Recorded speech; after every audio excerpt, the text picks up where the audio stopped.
सीरत देखेंगे, हम तकवा और परहेजगारी देखेंगे, और अगर हम सब यही कर ले, आज ये समाज क्यों बिगड़ गया है जानते हो? अंग्रेज हमसे ज्यादा चालाक थे, पहले भी आज भी। जब उन लोगों ने हुस्न परस्ती अपनाई तो कई करोड़ काली लड़कियों को कोई अमेरिका बरतानिया में पूछता नहीं था, जो नाटी थी, काली थी, भद्दी थी, कोई नहीं पूछता था। तो उन्हें वो सेक्स फ्री कर दिया उन लोगों ने। अगर हम मुसलमानों ने भी काली औरतों को छाटा, लूली लगड़ी औरतों को छाटा और रंग रूप को छाटा, तो अगर 10 लाख लड़कियां हमारी बिना मर्द के रह जाएंगी समाज में, तो वो धारा कहां जाएगा, कैसे रुकेगा, कौन उस हया को रोकेगा? कोई नहीं रोक सकता। इसीलिए अमीरुल मोमिनीन हजरत उमर रज़ी अल्लाह तआला अन्हु जब बादशाह हुए, जब खलीफा हुए, तो आपने कानून बनाया था। जानते हो कानून क्या था? अल्लाह के रसूल जिंदा थे, मुसलमान गोरी गोरी यहूदियों की लड़कियों से ब्याह करते थे, ईसाइयों की लड़कियों से ब्याह करते थे, अल्लाह के रसूल कुछ नहीं बोलते थे। हज़रत अबू बकर रज़ी अल्लाह तआला अन्हु का जमाना आया, बहुत सुंदर सुंदर यहूदी औरतें, ईसाई लड़कियां, मुसलमान पिछ पिछ के ब्याह करते थे। अबू बकर कुछ नहीं बोलते थे। जब हजरत उमर का जमाना आया तो एक सहाबी जिनका नाम याद करो, हुज़ैफा बिन यमान, हुज़ैफा बिन यमान ने एक अंग्रेज औरत से ब्याह किया, शादी किया। हजरत उमर को पता चला कि एक अंग्रेज औरत की सुंदरता देख करके शादी किया इस मुसलमान ने। हजरत उमर ने कहा, जाओ कह दो तिलाक दे दे, और कहीं मैं आ गया तो उसकी खाल खलिया करके खींच करके भूसा भर दूंगा और ऐसे ही बालू में छोड़ दूंगा, सूख के मर जाएगा। अब लोग पूरे मदीना मोहल्ला इलाका भर में हो, फलनियत मेहरारू अंग्रेज हो, ईसाई हो, यहूदीन हो, किब्ती हो, अल्लाह के रसूल कुछ नहीं बोलते थे, अबू बकर कुछ नहीं बोलते थे। ये उमर को क्या हो गया है? ये उमर के बाप की शरीयत है जो घटावा बढ़ावा कर रहा है। भागे भागे बदरी सहाबी जो जिंदा थे, जो बदर में शरीक हुए थे, बदरी सहाबियों की जिम्मेदारी अल्लाह ने ली है, वो जन्नती है।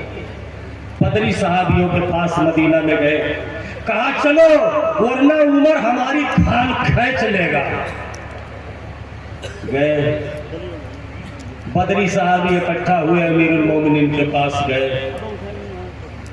कहा अमीरुल मोमिनीन कि आप ऐसा अंधेर ना करो, अल्लाह के रसूल ने कुछ नहीं कहा, अबू बकर ने कुछ नहीं कहा, सब लोग ब्याह शादी करते रहे।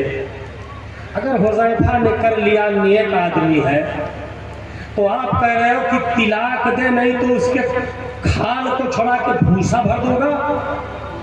कहा तुम लोग सिफारिश में आए हो?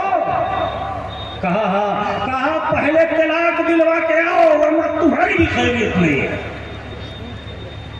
दारा पलट गया, कहीं भैया तिलाक दे ले तेरे साथे हम रहू। दिया तिलाक, बुलाया,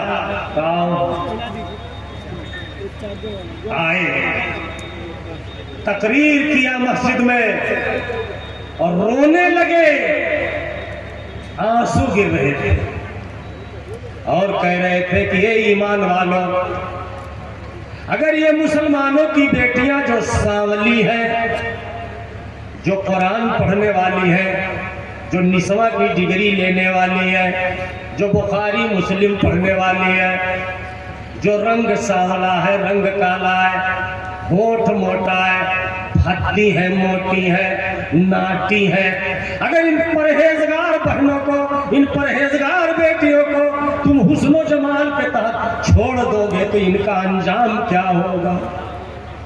क्या होगा?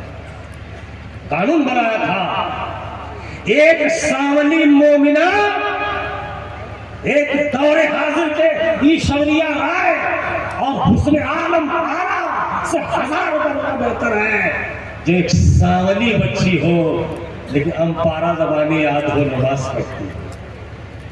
उलमाए किराम, हम लोग जब तक आगे नहीं बढ़ेंगे तो हमारा अंजाम वही होगा जो इजराइल वाले फलस्तीन में कर रहे हैं। कोई गुहार दुनिया से नहीं आएगी। अल्लाह ने कुरान में कहा फमा बकत अलैहिमुस्समा वल अर्द, उनके ऊपर ना जमीन रोई ना आसमान रोया। तो जमीन आसमान के कहूँ आंसू है? नहीं, जमीन से मुराद अहले जमीन और आसमान से मुराद अहले आसमान फरिश्ते। उन पर जमीन और आसमान नहीं रोए जब वो मारे गए, धसाए गए। आज हमारी वो बेटियां जिन्हें हमें दब से दिखाना पड़ता है थोड़ा सांवला होने की, मोटी होने की वजह से, भद्दी होने की वजह से हाफिज़े कुरान हम बना देते हैं, फिर भी कोई तैयार नहीं होता है। जब 1 बीघा खेत बेच करके दो, अम्मई बम्मई से उधार बाढ़ी 4-4 लाख और दे दो, तो कहीं जा करके कोई तैयार हो जाता है। हमसे 2-3 लोग कहे अरे आप जंक्शन जात हो तो एक मेरे साथ परहेजगार लड़का हेर दो बिटेवा पढ़ाए हैं तो हेर कहीं नहीं वैसा ही पूर्ववा में से आ रहे 5 लाख देते रहे, हम कुछ बोलन नहीं। बाकी अब जब आप आई गए हो तो बहरहाल आपका तो लजिया रख ही पड़ी, तो हम कहें जरूर है तू हमारे नाते 20,000 तो कमे कर बोला। हाँ 2500 कह दे, 50 कह दे, समझे? वो पूर्ववा वाले जो दियत रहे वो 25-50 हमारे सिफारिश पर कम करी तब भी हवा करी। मुसलमान अहले हदीस हाजी नमाजी आज ये हाल है। तो जब साचा ही खराब है तो चाहे जितना ईटा पाथर कुल टेढ़ा पैदा होगा। इसलिए सबकी औलाद, मौलवियों की भी औलाद गाली देती है, मौलवियों को, हाजियों की भी नमाज गाली की औलाद गाली देती है। सब के सब एक ही हम्माम में। बाज खानदान बड़दमियों के, जमींदारों के ऐसे भी है जो आड़े आड़े दारू भी पीते हैं और दारू पीते पकड़े भी जाते हैं। इलाके में हल्ला भी हो जाता है कि फलाना का लड़का, हाजी साहब का लड़का, मौलवी लड़का दारू पीता है। सब अल्लाह रब्बुल आलमीन ने बयान फरमाया कि हमने ये फैसला कर दिया कि तुम दुनिया में जा कहीं रहो, हमारी इबादत करो और हमारी इबादत करने के बाद अपने माँ बाप को दुलार और प्यार से अपने पास रखो, उन्हें बढ़िया खाना खिलाओ, अपना खराब खाओ, उन्हें अच्छा कपड़ा पहनाओ, अपना खराब पहनो, उन्हें दोहरा जानो, अपना यकहरा समझो। ये माँ बाप का दर्जा है। माँ बाप का नाफरमान जहन्नमी है। माँ बाप की खिदमत फर्ज है। माँ बाप जो कहे वो कहना वाजिब है सिवाय शिर्क के।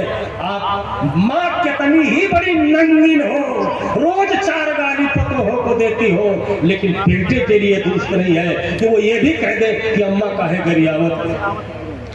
ये पावर है। और बाप